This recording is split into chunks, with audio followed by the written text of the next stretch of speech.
Right. So anyway, I was like, okay, I'll get that, and I was like, okay, I'm going to learn how to do this high-level language, and I'm just going to make it work. So I got some driver boards, and then I basically spent, not this last winter, but the winter before, working on it. And then my December was a little slow, so I was able to get more done, and then I got it done in time for the show. And it worked out pretty well. It had sound and graphics and stuff.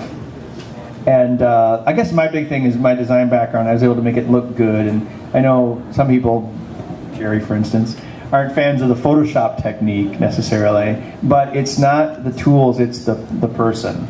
Like you know, you could have Leonardo da Vinci, Caprio, or some guy in the street, and you know, who's going to paint The Last Supper? It's the paintbrush, it's the same paintbrush.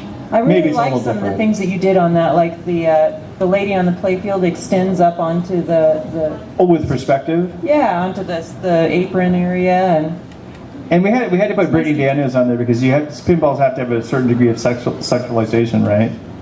Because, you know, especially like the ones in the 70s, it was ridiculous, but it was awesome.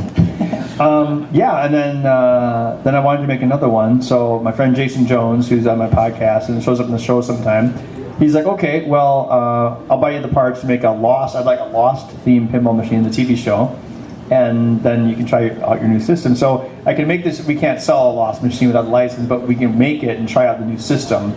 And then after that, I want to make a Tesla versus Edison steampunk 1800s machine. Are you going to shock people? Everyone's asking. I think we should. And the premise is the whole premise. We have enough time, don't we? Yeah. Oh yeah, we're doing fine. The premise is Charles Babbage, who created the analytical engine, or designed the analytical engine. He faked his own death and used the insurance money to finish the analytical engine because Scotland Yard wants to use it to determine the identity of Jack the Ripper, but it needs a power source. So they turn to the Yanks. Tesla or Edison, who can power the machines? You have to battle to get the contract. AC. Yes, the war of the currents. And so the match will be, you'll see some famous person from history, like Queen Victoria, and then the machine will like go cycle through to find out who Jack the Ripper is. And if that matches, that's your match. I came up with that. Are you going to be electrocuting animals just like they did back in the early days? So the first toy I came up with, if you watch the video in Edison, well, it was actually like 1912 when it happened, but they had an elephant. An elephant went around killing people at Coney Island, so they killed it. It was called Topsy, wasn't the name of the elephant? And you can go on YouTube and see the video, but it just kind of like falls over, right? And there's some smoke. So we're going to have like a Disney anthropomorphic elephant in like a little wooden electric chair. Yes. And the trunk is going to be bolted up too, right? Because it's right, and then it's got a helmet. But it's not going to be curly wires too, right? Yes. Yeah. But the actual elephant was a female. This one's going to be male, and it's going to be like, I didn't do it. It was some donkey. I'm innocent. And your Tesla or Edison, so two players you fight. So one's trying to bring the current up enough to kill it, and the other one's trying to save it. So the two players are fighting to save the elephant? No. If you're Edison, you're trying to kill it. If you're Tesla, you're trying to save it. And you battle. Then I'm thinking another thing would be cool. Tesla claimed he could cleave the earth in two using resonance. So there should be a part where like, I shall cleave the earth in twain! And then the cabinet shakes. Nice. Yeah. Nice. And if you have any ideas, just let me know, but we want to make it like steampunk, hot gluing things to your hat. I'm not really a huge fan, but I think it'd be cool to get that aesthetic, Gauges, brass, bolts. Yeah. Oh, the ghost of Ada Lovelace is going to be in it. Like the spectrum from beyond the grave. Yeah, do you have any other cool pinball ideas you've been tossing around? Oh, I'm pretty excited about the electronics that I've been developing. So there's a lot of problems in pinball machines, the current machines. There's failure modes that cause them to burn up the coils. The coils inside that actuate things, most of them aren't designed to have 100% duty cycles, so they need to be shut off after a short pulse that they give. And if like a transistor shorts out, then or the CPU crashes, you can stick a coil on and it'll melt the coils down and smoke boils out. You know about that. Why don't you tell the story? Oh yeah, well we were... I'm not going to be embarrassed. No? Ben thinks I sabotaged him when I came over to his shop to help out a little bit.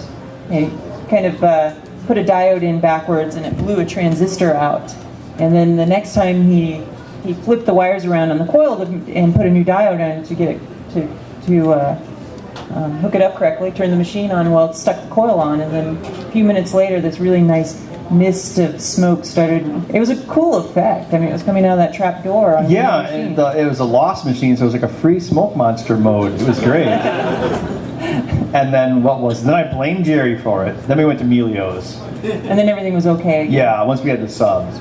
Melio's versus Subway. I mean, this is like the big battle. Yeah, we spent like 20 minutes, Jones was debating whether it was too crunchy of lettuce or not. Crunchy lettuce? How do you even determine such a thing? It's like, I just bit through that bread, meat, cheese, and other things, but I can identify the texture of the lettuce, apparently, because I have bionic teeth? I don't know. I don't even This understand debate's going to go on forever, I guess. Actually, the other debate that I have that came up was tipping hotel staff. Maybe this isn't a good thing to talk about since we're at a hotel. Did you ever hear about that? What? Tipping hotel staff. Perfect time to do it. What are you talking about? Okay, that's another debate. The thought is with the Tesla machine, make something that's like a generic license so we can, make a couple of them and sell them. And it's not really, for me, it's not about making a bunch of money, although I wouldn't do it for a loss. It's just about making something you can sell so you can make a few more. Cool. Yeah. I'll buy one. Cool. Really? It's going to be like $1 million. Oh, no. Well, you're probably money back, so it's all right. Yeah, right. You need to make a Commodore 128 chip, and you'll be rolling in dough. Oh yeah, everyone wants the Amiga. Commodore What about the Amiga? I did. I did an Amiga on a chip for the toy company right after the Commodore 64. I had it working on my base I was using a 68K out of an Amiga 500. Took it to them, presented it to them, we discussed it all, and it ended up, they canceled the project because Amiga games usually come on an entire floppy or two, so it was the cost of the memory to put into the joystick that killed the project. It was kind of sad. But now there's a company in here selling an Amiga on an FPGA, so you can get it for $140, and it's pretty cool. And so you say you haven't met Kiki Stockhammer in person, or you saw her in the hallway once? Oh yeah, I worked at New Tech. Yeah, that's if anyone remembers the video toaster from the Amiga. Yeah. I got a few fans out there. So I went 2 years ago. I worked with New Tech for a year on their new system, and Kiki, which was their spokesperson, very attractive, and did these special effects for them, like the Kiki wipe, where she twisted her legs around on the screen and it would do this really porn style 80s transition. Yeah. Anyway, every time people found out that I worked at New Tech, they're like, did you know Kiki? And I'm like, well, I saw her once in the hall, but I never went up and talked to her. Sorry, guys. My favorite was the one where she was standing there and it was like we're looking through the window and she's like, would see you, and then she pulled on the curtain. Oh, the video toaster was awesome. Oh, wow. Okay, well, I think that pretty much brings us up to date, so I guess we could answer questions unless there's anything you'd like to add. No. Except for the fact, maybe concede that you're going to lose the pinball war again, maybe? Define lose. Be like 3 machines behind me? Gosh. No, anyone can make a... Is there any Stern employees? Anyone can make a Stern machine. Oh. Mine are going to be Williams quality. Oh, sure. But Williams finished their machines.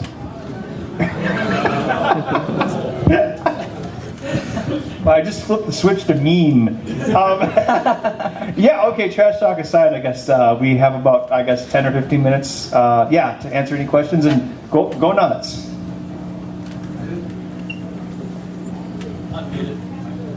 I can yell from here. Yeah. I've been curious since last year, and I haven't had a chance to ask you, and it seems like a good place.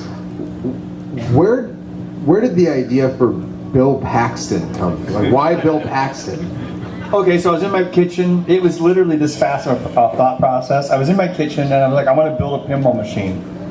And then I'm like, I need a theme. And then I'm like, magic, whatever. And I'm like, Bill Paxton, is my favorite actor for some reason. It's like, if I made a Bill Paxton themed pinball machine, people would be like, why did he build that? I wanted to confuse people. Strategic. Yeah. Other geeks probably would have made Bruce Campbell or something, but I wanted to make something a little even more obscure. And he's got a lot of good quotes in his movies. I guess this is the part where I do an impression. What's your favorite quote? Actually, anything he says in True Lies is solid gold, although it's not really safe for work, Doc. But you know, he's a used car salesman who's obsessed with Jamie Lee Curtis. It's like, I got her panting like a dog. All that stuff is so funny. Then, of course, at the end, Arnold Schwarzenegger picks him up. He's like, I'm not a spy, I'm evil, man. That's so funny. And, of course, everyone would say, does he say game over, man, at the end? I'm like, at one point, I actually thought about not having that in the machine just because I was sick of people asking. So. Does Bill Paxton know about your machine? I've never heard from him. If I had to guess, he probably does. But not hearing from him is also as good as not hearing from his lawyers, so it's fine by me. You're not selling it. I know, but I would just hope he was not too embarrassed that someone built a pinball machine about him. He seems like a pretty down-to-earth guy. Cool. Yes, he was in the movie Twister, and that was a pinball, so I mean... Yeah, so that's why I underrepresented it on the machine. I think there's like a picture of Helen Hunt, and that was about it. Yeah, but I mean, somebody knows of these pinballs. Whatever happened to Helen Hunt anyway, huh? Helen Hunt pinball?